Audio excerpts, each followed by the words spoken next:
Hello student, हम देख रहे हैं रासायनिक सूत्रों को किस तरह से लिखा जाता है।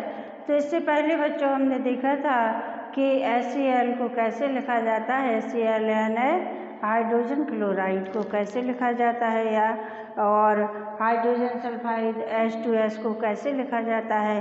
फिर उसके बाद अभी हम देख रहे हैं कार्बन टेट्राक्लोराइड को कैसे लिखा जाता है, यानी इनके रासायनिक सूत्रों में अगर हमें लिखना है तो हम इनको किस तरह से लिखेंगे। तो रासायनिक सूत्र लिखने के लिए हम किन्हीं दो या दो से अधिक तत्वों से मिलकर जो यौगिक बने होते हैं तो पहले उनके संकेतों को लिख लेते हैं, ठीक है। जैसे कार्बन टेट्राक्लोराइड, तो इसमें कार्बन है और क्लोराइड है, इसमें दो तत्व मिले हुए हैं, एक कार्बन है और एक है इसमें क्लोराइड, ठीक है बच्चों। तो इस तरह से कार्बन और क्लोराइड, कार्बन का हमने संकेत लिख लिया, इधर क्लोराइड का संकेत लिख लिया और यहाँ कार्बन की संयोजकता 4 है तो हमने यहाँ नीचे कार्बन की संयोजकता लिख ली और इधर क्लोराइड की संयोजकता 1 है तो हमने यहाँ पे क्लोराइड की संयोजकता लिख ली। अब जब हम इनके रासायनिक सूत्र लिखना होता है तो हम इनकी संयोजकताओं को आपस में क्रॉस कराते हैं या संयोजकताओं को मिलाते हैं, यानी कार्बन की जो संयोजकता है वो क्लोराइड के साथ में जुड़ेगी और जो क्लोराइड की संयोजकता है वह कार्बन के साथ जुड़ जाएगी। तो ये मजबूत रासायनिक बंध ये इनके बीच में बन जाता है। तो हम क्या लिख देंगे, इस तरह से तीर के निशान से इनको दर्शाया जाता है और एक कार्बन के साथ जुड़ जाएगा और 4 जो है वो क्लोराइड के साथ में जुड़ जाएगा। तो इस तरह से इनको जब हम रासायनिक सूत्र के रूप में लिखेंगे तो हम इनको लिख देंगे CCl4 टेट्रा यानी 4, कार्बन टेट्राक्लोराइड, कार्बन 1 है तो 1 के लिए कुछ नहीं लिखा जाता है। ओके स्टूडेंट, अब हम अगली संरचना देख रहे हैं मैग्नीशियम क्लोराइड की, ठीक है। तो इसमें भी बच्चों 2 तत्व हैं, एक तो है मैग्नीशियम और एक है क्लोराइड। तो यहाँ देखें हमने मैग्नीशियम का संकेत लिखा हुआ है और यहाँ पे क्लोराइड का संकेत लिखा हुआ है। मैग्नीशियम का संकेत है Mg और क्लोराइड का संकेत है Cl। मैग्नीशियम की संयोजकता है 2 धनायन में और क्लोराइड की संयोजकता है 1 जो कि ऋणायन में है। तो धनायन और ऋणायन आपस में बहुत ही मजबूत आकर्षण बल के साथ में जुड़ जाते हैं। तो मैग्नीशियम जिसकी संयोजकता 2 है वो क्लोराइड की 1 संयोजकता वाले आयन से जुड़ जाएगा और क्लोराइड जिसकी संयोजकता 1 है वह मैग्नीशियम की 2 संयोजकता वाले आवेश से जुड़ जाएगा। तो इसको हम किस तरह से लिखेंगे, मैग्नीशियम 1 है, 1 के लिए कुछ लिखा नहीं जाता है तो हम लिख देंगे Mg और Cl जोड़ा इसके साथ में 2 के साथ, तो Cl के बाद में हम फिर यहाँ क्या लगा देंगे 2 MgCl2। तो बच्चों रासायनिक सूत्र लिखना बहुत ही आसान है पर हमें इनकी संयोजकताएं ज्ञात होना चाहिए। अगला आता है बच्चों एल्यूमिनियम ऑक्साइड, यानी इसमें भी 2 तत्व हैं, एक है एल्यूमिनियम और दूसरा है ऑक्साइड। तो एल्यूमिनियम का संकेत है Al, पहले हम एल्यूमिनियम का संकेत लिख लेंगे, फिर ऑक्साइड का संकेत है O। तो हमने इन दोनों के संकेतों को लिख लिया। फिर हम देखते हैं कि एल्यूमिनियम की संयोजकता है बच्चों 3, वो भी कैसी है, धनायन में। एल्यूमिनियम की संयोजकता है 3 और वो भी है धनायन में।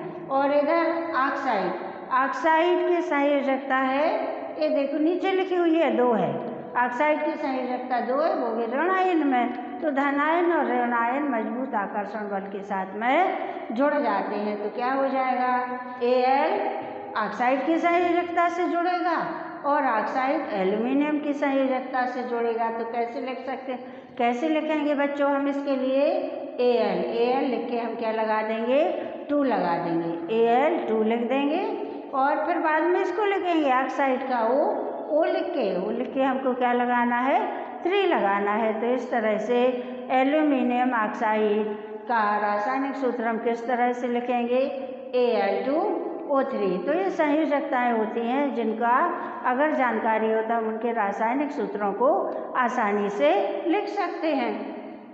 अब बच्चों 14 हम देख रहे हैं कैल्शियम ऑक्साइड। कैल्शियम ऑक्साइड जिसका संकेत है CaO, कैल्शियम ऑक्साइड जिसका संकेत है CaO। तो यहाँ आप देख सकते हैं कि हमने कैल्शियम का संकेत Ca लिख लिया और ऑक्साइड का संकेत O लिख लिया है। अब हम दोनों की संयोजकताएं यहाँ लिखेंगे। कैल्शियम की संयोजकता 2 जो कि धनायन में है और इधर ऑक्साइड की संयोजकता भी 2 है। इन दोनों की संयोजकताएं दोनों की कैसे हैं? 2 हैं। इसकी धनायन में है और इसकी ऋणायन में है। तो पहले की तरह हम इनमें क्रॉस कराते हैं। कैल्शियम को ऑक्साइड की संयोजकता के साथ में जोड़ देते हैं और जो ऑक्साइड है उसको कैल्शियम की संयोजकता के साथ में जोड़ देते हैं। तो बच्चों जब हम इसका सूत्र लिखेंगे तो इसको सूत्र के रूप में हम लिखेंगे Ca2। देखो Ca भी 2 है और इधर O भी 2 है, तो Ca2 और O भी 2 है। अब दोनों बराबर है, दोनों में कैल्शियम और ऑक्साइड दोनों की अणुओं की मात्रा दोनों में बराबर है। तो हम इसको और अधिक सरल बनाने के लिए, जब दोनों में समान होती है तो इसको और अधिक सरल बनाने के लिए हम क्या करते हैं, इनकी संख्या को हटा देते हैं। ठीक है, क्योंकि दोनों में समान है, दोनों की संयोजकताएं समान है, तो दोनों की संख्या समान होने के कारण हम इनके बीच की संख्या को हटा देते हैं और उसके बाद में जो सरल हमने किया है सूत्र को, तो उसको हम सीधा सीधा लिख देते हैं CaO। क्यों लिखा? क्योंकि दोनों की संयोजकताएं समान थी। एक पर धनायन था, एक पर ऋणायन था, लेकिन संयोजकताएं समान थी, तो दोनों को हमने Ca2O2 न लिखकर हम अगर चाहें तो इसको CaO लिखेंगे तो वो हमारा सरलीकृत हो जाएगा, यानी हमारा जो रासायनिक सूत्र है ये सरल हो जाएगा और इसको हम आसानी से याद भी कर सकते हैं, आसानी से हम इसको पढ़ भी सकते हैं। तो इस तरह से अभी हमने देखी है कार्बन टेट्राक्लोराइड CCl4 की संयोजकता, फिर हमने देखी है मैग्नीशियम क्लोराइड MgCl2 की संयोजकता। तो इसमें मैग्नीशियम जो है किसकी और इसकी मैग्नीशियम की 2 है पर क्लोराइड की 1 है, तो क्लोराइड मैग्नीशियम की संयोजकता के साथ में जुड़ा है, इसलिए इसकी संयोजकता 2 है। फिर हमने देखा एल्यूमिनियम ऑक्साइड, तो एल्यूमिनियम की 3 है जो कि धनायन में है और ऑक्साइड की 2 है जो कि ऋणायन में है।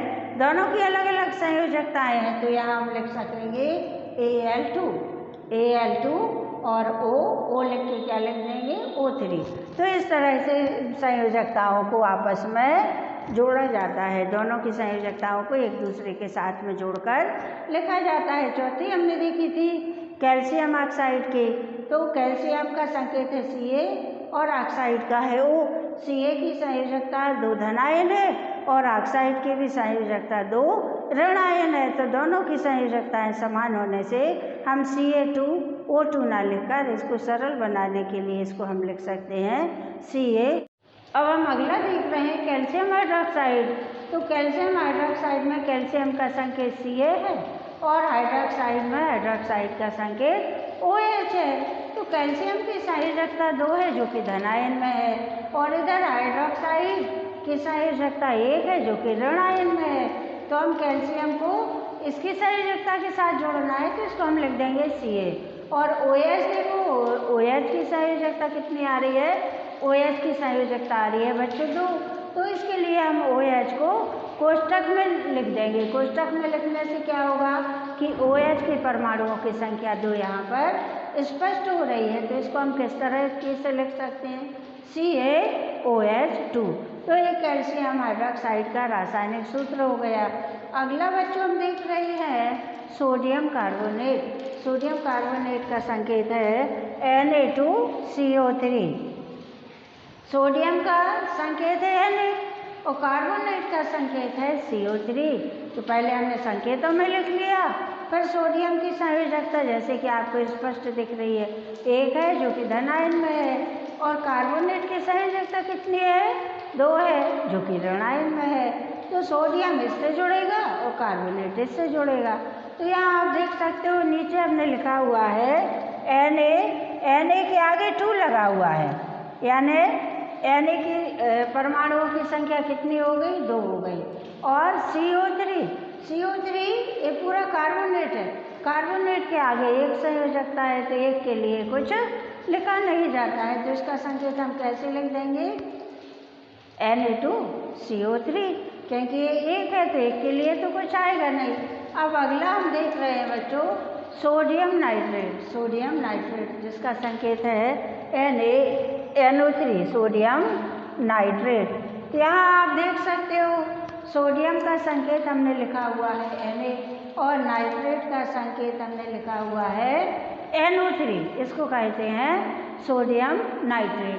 तो यहाँ आप देखोगे सोडियम की संयोजकता, इतनी बार हम इसको दोहरा चुके हैं कि अब तक आपको याद ही हो गई होगी।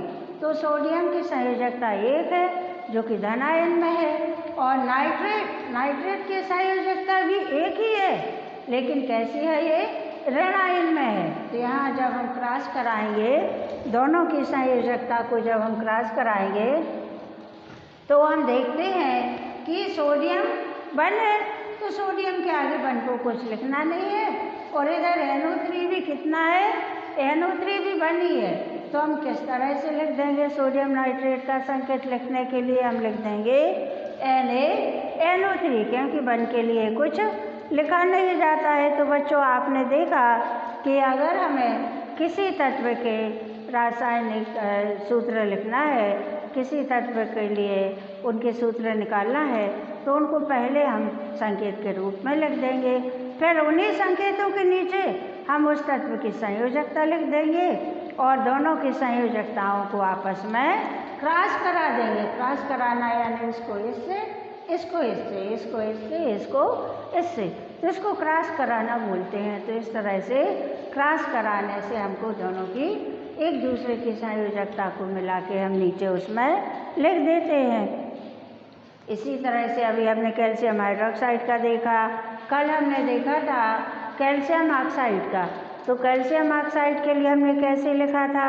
कैल्शियम ऑक्साइड के लिए कैल्शियम की भी 2 थी और ऑक्साइड की भी 2 थी, तो इन दोनों के लिए हम Ca2O2 ना लिखकर हम इनको सरल बनाने के लिए, क्योंकि दोनों की 2 है, तो हम इसको CaO लिख सकते हैं।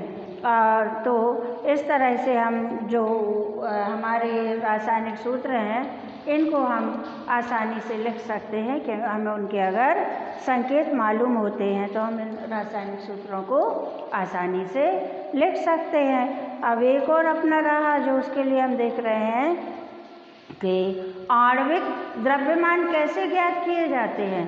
तो आणविक द्रव्यमान यानी किसी तत्व के अणुओं में उपस्थित द्रव्यमान को आणविक द्रव्यमान कहा जाता है। तो जैसे हाइड्रोजन का संकेत क्या है? H2। तो हाइड्रोजन के कितने अणु हैं? 2 अणु हैं, H, उससे बना H2। तो हाइड्रोजन के एक अणु का द्रव्यमान अगर हमें ज्ञात होता है तो हम हाइड्रोजन के 2 अणुओं का द्रव्यमान निकाल सकते हैं। तो इस तरह से जब हम आणविक द्रव्यमान निकालते हैं तो उन आणविक द्रव्यमान में उस तत्व में उपस्थित सभी परमाणुओं के द्रव्यमान का योग होता है, वो कहलाता है आणविक द्रव्यमान। तो इस तरह से आणविक द्रव्यमान के द्वारा हम किसी तत्व में विद्यमान परमाणुओं के योग का द्रव्यमान हम ज्ञात कर सकते हैं। जैसे हमारा एक आता है NH4। अब NH4 को हम कैसे निकालेंगे? NH4 की संख्या में आप समझ सकते हो कि नाइट्रोजन के कितने परमाणु हैं? नाइट्रोजन के 1 परमाणु है, और हाइड्रोजन के कितने हैं?